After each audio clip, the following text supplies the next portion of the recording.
जूनी इंदौर थाना क्षेत्र के सिंधी कॉलोनी में बस की चपेट में आने से एक महिला गंभीर घायल हो गई। पैदल जा रही महिला को तेज गति से जा रही बस ने कुचलते हुए गंभीर रूप से घायल कर दिया, जिसमें महिला का एक पैर बुरी तरह से क्षतिग्रस्त हो गया। बताया जा रहा है कि महिला का पति पहले से ही विकलांग है और महिला काम कर अपने परिवार का गुजर बसर करती है। घटना सोमवार सुबह की है, जब सिंधी कॉलोनी में रहने वाली एक निजी अस्पताल की कर्मचारी कमलाबाई सोनकर अपने घर से अस्पताल के लिए जा रही थी। उसी समय तेज गति से जा रही भाटिया बस सर्विस की बस ने सिंधी कॉलोनी चौराहे पर उसे अपनी चपेट में ले लिया। हादसे में कमलाबाई के एक पैर से बस का पहिया निकल गया, जिसके कारण उनका पैर बुरी तरह से क्षतिग्रस्त हो गया। गंभीर अवस्था में उसे इलाज के लिए एक निजी अस्पताल में भर्ती करवाया गया है, जहां वह काम करती है। पुलिस ने बस जब्त कर थाने पहुंचा दी है, जबकि बस चालक फिलहाल पुलिस की गिरफ्त से बाहर है। घर से मेरे को फोन आया तो बोले यहाँ सिंधी कॉलोनी चौराहे पर इनका बोले एक्सीडेंट भाटिया बस सर्विस से। तो जैसे मेरे फोन किया अस्पताल से और मैं एकदम भटके आया यहाँ देखने, तो ये एकदम मेरा बेहोश की हालत है। तो पूरा पाँव मतलब फट गया, मतलब सिर्फ हड्डी दिख रही है। क्या आपने बस वाले की कोई कार्रवाई वगैरह करी है? कार्रवाई क्या, वो नंबर मतलब लिखा, लोगों ने नंबर है इन लोगों का, हॉस्पिटल वालों के पास भी। पुलिस ने अब क्या अभी रिपोर्ट करी नहीं करी ये तो नहीं मालूम मेरे को। मैं तो अभी ही आया, जस्ट आधा घंटा हो गया। आपका नाम बता दो। गौरतलब है कि कमलाबाई का पति दिलीप सोनकर दोनों पैरों से अपंग है और कमला ही काम कर परिवार का भरण पोषण करती थी। अब परिवार के सामने गुजर बसर की विकट समस्या खड़ी हो गई है। घोड़ी का बिदकना एक व्यक्ति के लिए जानलेवा साबित हुआ। अचानक से बिदकी घोड़ी रस्सी तोड़कर भागी और रास्ते से गुजर रहे एक व्यक्ति को अपने चपेट में ले लिया। घटना में गंभीर घायल की इलाज के दौरान मौत हो गई। घटना 19 अप्रैल की है, जब डिमरी में रहने वाला राधेश्याम सिसोदिया गांव के पीपल चौक पर बैठा था। उसी समय गांव के ही रहने वाले उसी के ही एक परिचित की थोड़ी दूर बंधी घोड़ी को एक युवक ने बिदका दिया, जिसके कारण घोड़ी अपनी रस्सी तोड़कर सड़क पर दौड़ने लगी और घोड़ी ने राधेश्याम को अपनी चपेट में ले लिया, जिसके कारण उसे सीने और सिर पर गंभीर चोटें आई थी। हादसे में घायल राधेश्याम को इलाज के लिए इंदौर के चंदननगर इलाके के एक निजी अस्पताल में भर्ती किया गया, जहाँ सोमवार सुबह उनकी इलाज के दौरान मौत हो गई। कैसे हुआ हादसा? ये एक बाइक पे बैठे हुए थे, उधर से घोड़ी मतलब बिचक्कर आई और सामने से भाग गई थी, सामने से उनको गिरा दिया। तो वहाँ पे खड़ंचा होने के कारण उनको सिर में चोट आई थी और वहीं पे बेहोश। इलाज के दौरान मौत हुई थी? इलाज के लिए तो सीरियस मतलब होश में ही नहीं आए थे जब से वहाँ से। गौरतलब है कि पिछले 5 दिनों में जानवर की चपेट में आने से यह दूसरी मौत है। इससे पहले 16 अप्रैल को महेश्वर जिले के समतपुरा गांव में एक गधी की चपेट में आने से 2 साल की मासूम बच्ची की इलाज के दौरान इंदौर के एवा अस्पताल में मौत हो गई थी। रविवार रात बहरकुआ क्षेत्र में रहने वाले 2 परिवार आपस में भिड़ गए। मारपीट की इस घटना में एक ही परिवार के 3 लोग घायल हो गए, जिन्हें उपचार के लिए एवा अस्पताल लाया गया। विवाद भवरकुआ क्षेत्र का है।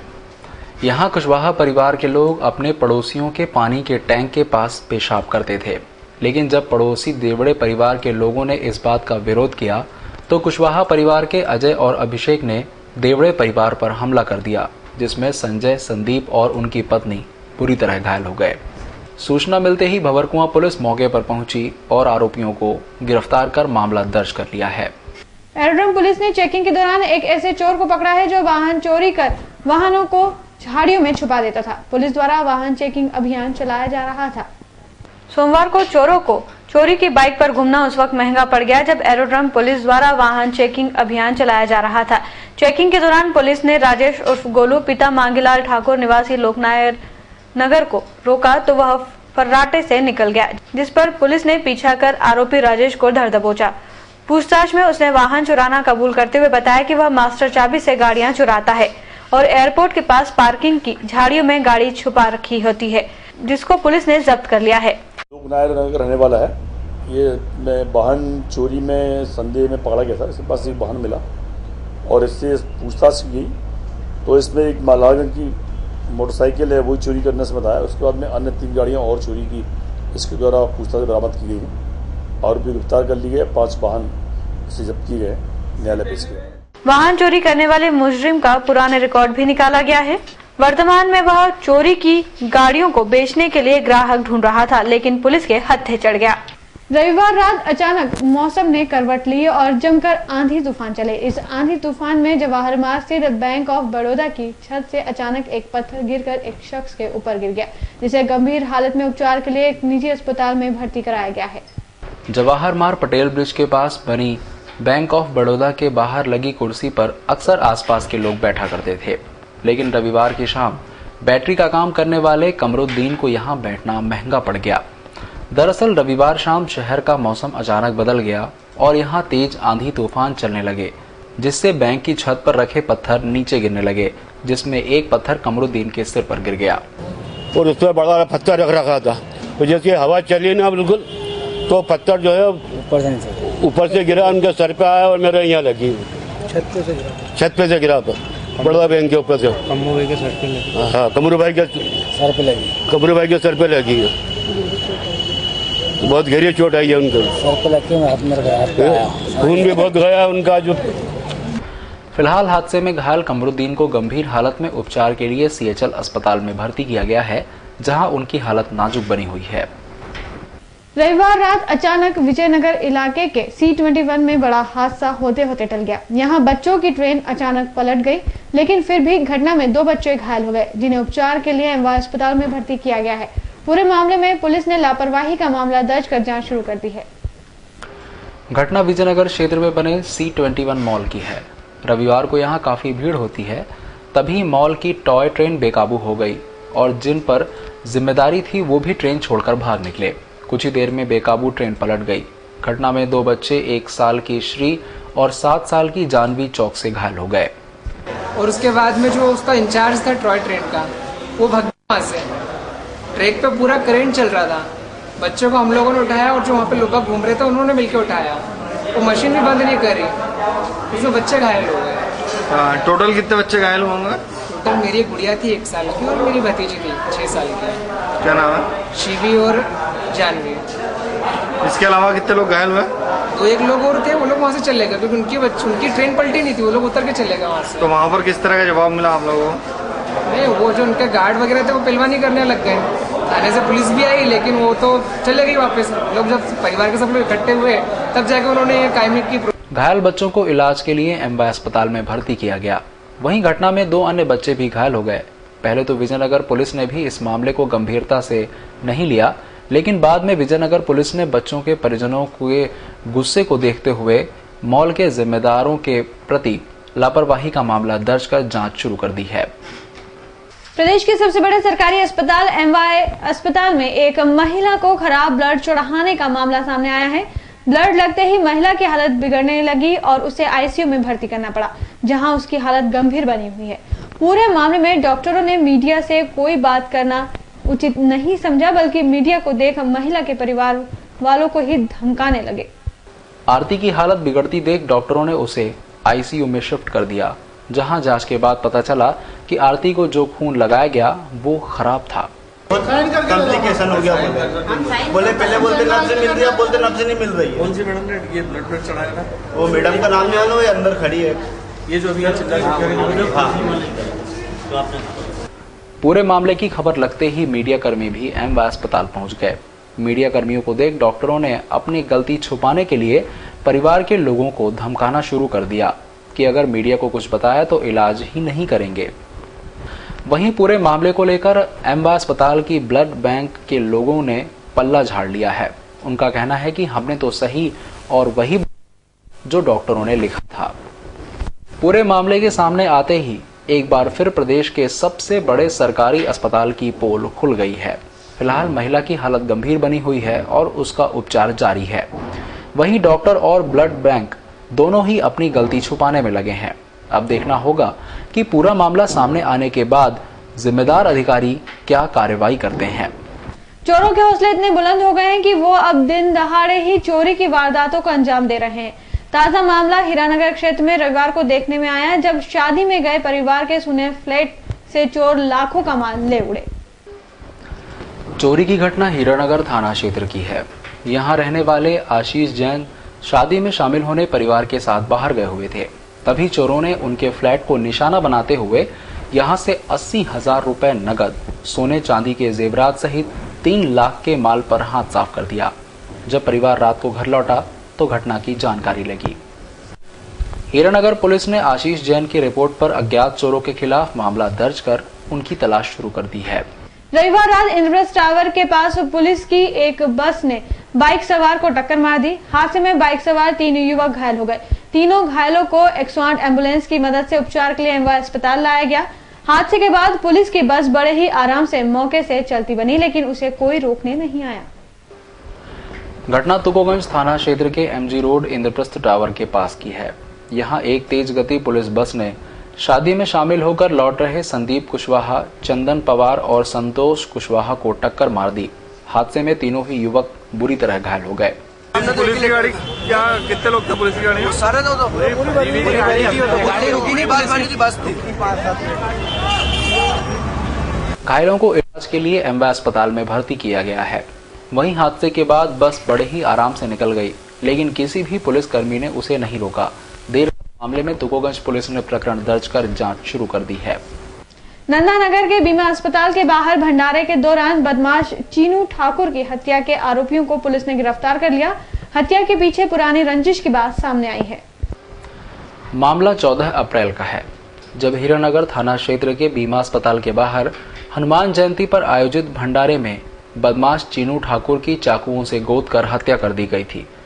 बदमाश चीनू की हत्या के मामले में हीरानगर पुलिस ने शुभम चौहान और छोटू को गिरफ्तार किया है।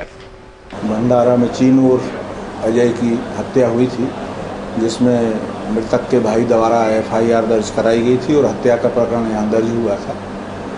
और उसमें जो नाम आए थे, 4 नाम, उसमें 2 आरोपी आज थाने पे पेश हुए हैं। एक शुभम पिता कमल सिंह चौहान नंदानगर और छोटू और अंकित चौहान, इन दोनों को गिरफ्तार किया गया है। कल न्यायालय पेश किया जाएगा और पुलिस रिमांड लेके फिर अग्रिम विवेचना पूछताछ। किन कारणों से हत्या की गई थी? कुछ वो एक अचानक विवाद था, पहले उसके चाचा से विवाद हुआ था और इन्हीं लड़कों के, और उसी बात पे से इन्होंने मारपीट की थी। इनमें दोनों में कोई अपराध है? किनके? ये दोनों आरोपी।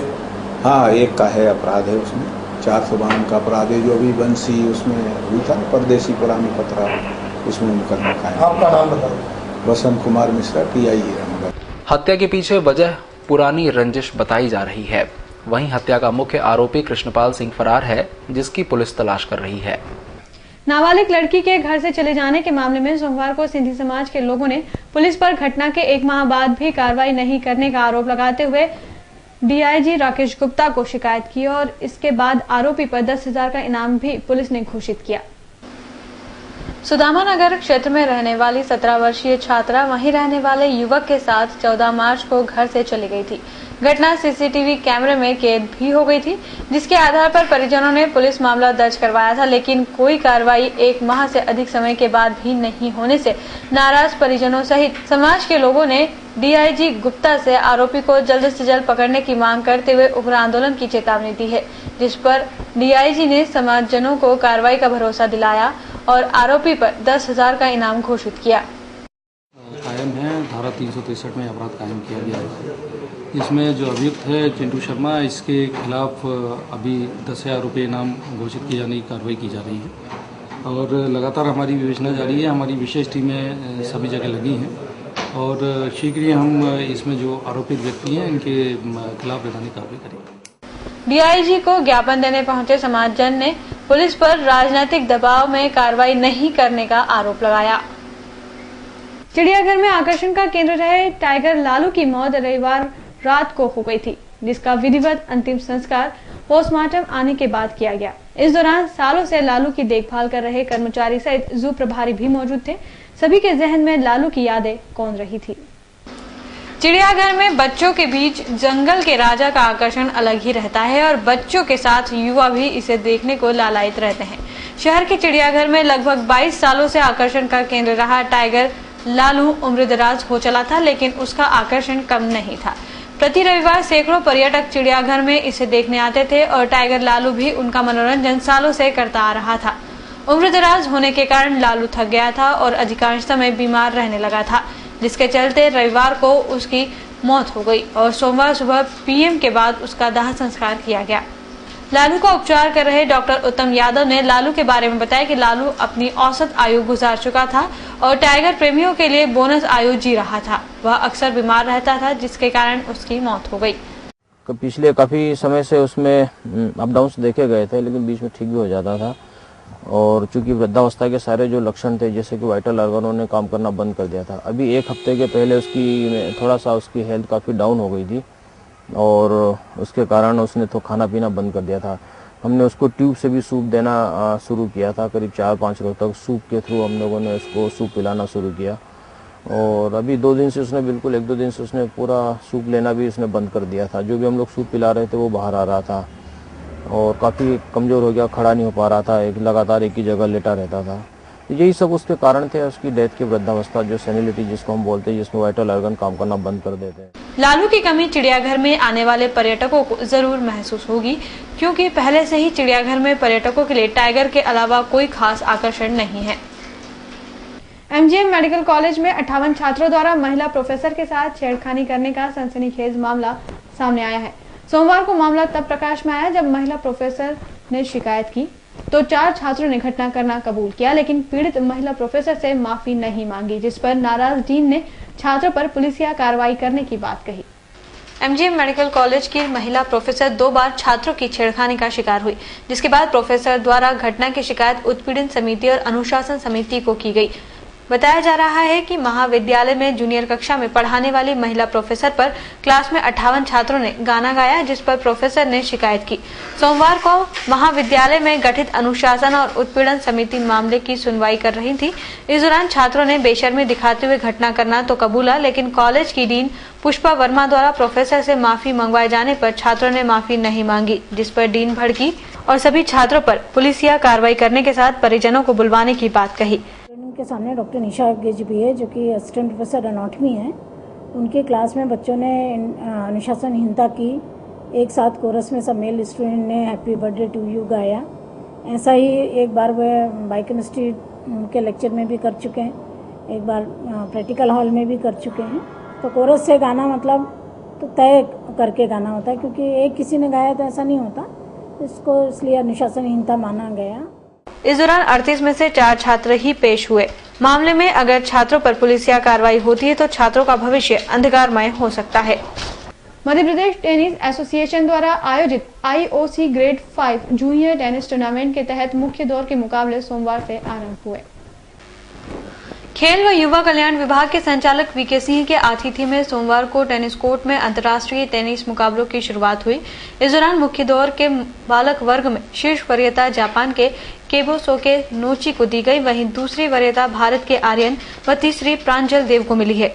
बालिका वर्ग में शीर्ष वरीयता भारत की मिहिका, दूसरी देवांशी व तीसरी स्नेहल को दी गई है। मध्य प्रदेश में टेनिस का स्पोर्ट जो है बहुत अच्छे से प्रोत्साहित हो रहा है। बहुत अच्छा यहाँ पे ग्राउंड अवेलेबल है टेनिस को ग्रो करने के लिए, इस स्पोर्ट को ग्रो करने के लिए। और अभी हाल में जो डेविस कप यहाँ पे ऑर्गेनाइज हुआ था, तो इंदौर एक नेशनल मैप में आ गया है और इंटरनेशनली भी जाने लगा कि इंदौर में टेनिस होता है। और जैसे कहते हैं कि भोपाल हॉकी की नर्सरी है और कहीं कुछ खेल बहुत अच्छे प्रमोट होते हैं, तो टेनिस इंदौर में बहुत अच्छा प्रमोट हो रहा है। और ये निश्चित रूप से यहाँ पे जो आयोजक हैं अनिल दुप्पड़ जी हैं, इन्होंने बहुत अच्छा इसको प्रमोट किया है।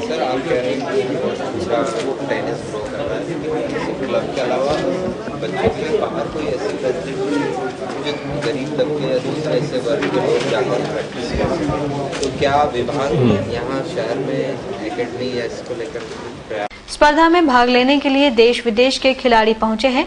यहाँ 5 देशों के 130 खिलाड़ियों का जमावड़ा मौजूद है। सोमवार को कलेक्टर कार्यालय में स्टैंडिंग कमेटी की बैठक हुई। इस दौरान मंगलवार शाम से चुनाव प्रचार थमने के बाद आयोग द्वारा दिए गए निर्देश के पालन हेतु जिले के अधिकारियों को निर्देश दिए गए।